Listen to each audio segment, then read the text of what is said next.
आगे कैसन तपस्या गौरा कैले हानि गे, आगे कैले हानि गे, तू तो चंदवा जैसन गोर दुल्हा करिया गौगे,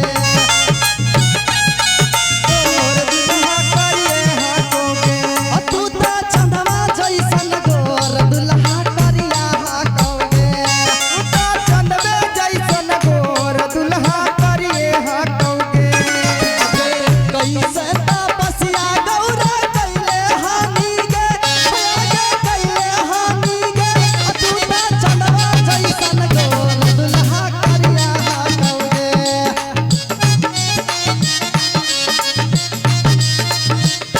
तू तो चंदवा जैसन गोर दुल्हा करिया गौगे।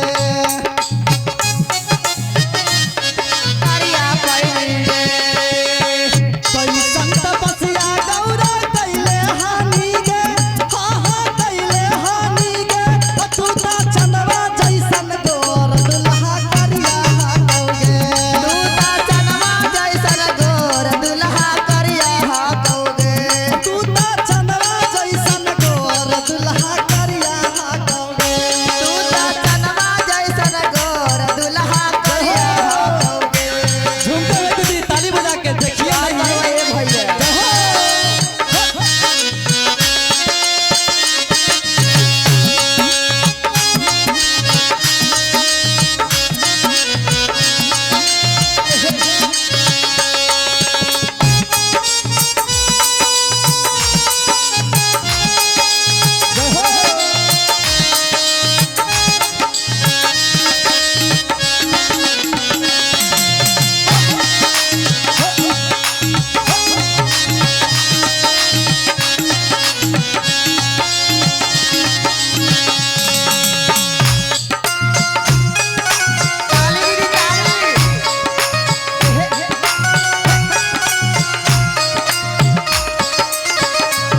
और देखिए तेजस चौहान जी ने 50 रुपए का पुरस्कार दिए हैं। और देखिए जब बाबा दुआरे लगलन ह तो सखिया एगो के जाके कनवा में फुसफुसात रहे। का कहली है? का कहली? कैसे? 16 सोमारी कैनी के गौरा राही के उपवास गे, 16 सोमारी कैनी के गौरा राही के उपवास गे, कक्का जोरे कैसे के गौरा रहमी जिंदगी साथ गे, कजा जोरे सुने के गौरा रामी जिंदगी साथ गे। 16 सोमारी कैनी के गौरा राही के उपवास गे, एकरा जोरे कैसे के गौरा रहमी जिंदगी साथ गे। और देखिए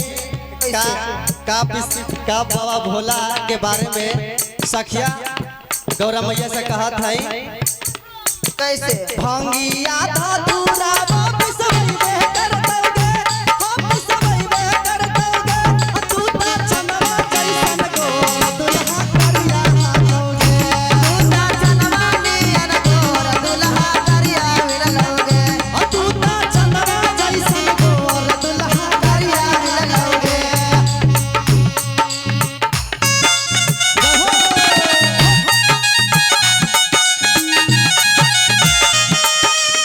दीदी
गौरा मैया के जाके कहत है कैसे?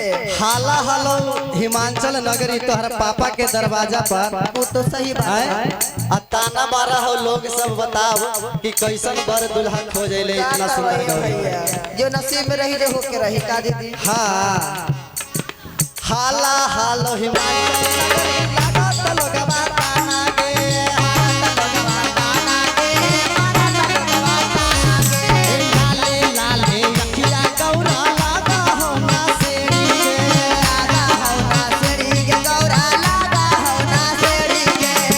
गरबा में नागा आगे माला पहिरोगे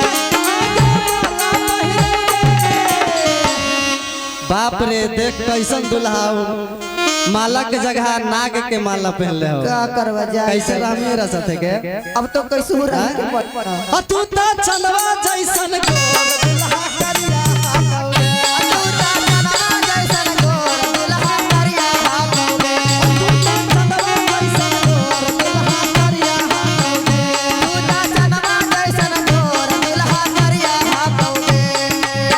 कैसन तपस्या गौरा दैले हानी गे दैले हानी गे तू तो चंदवा जैसन गोर दुल्हा करिया तू तो चंदवा जैसन गोर दुल्हा करिया तू तो चंदवा जैसन गोर दुल्हा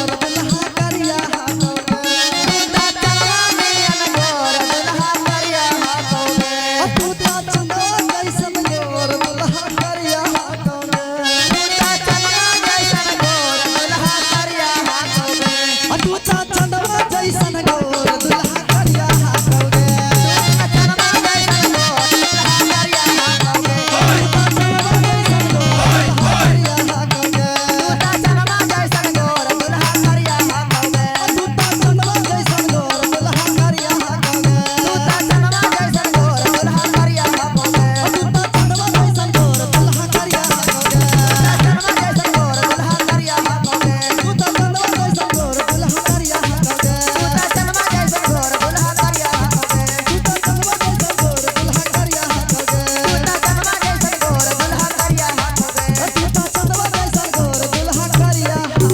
क्या करवा? प्रेम सूर्य शंकर भगवान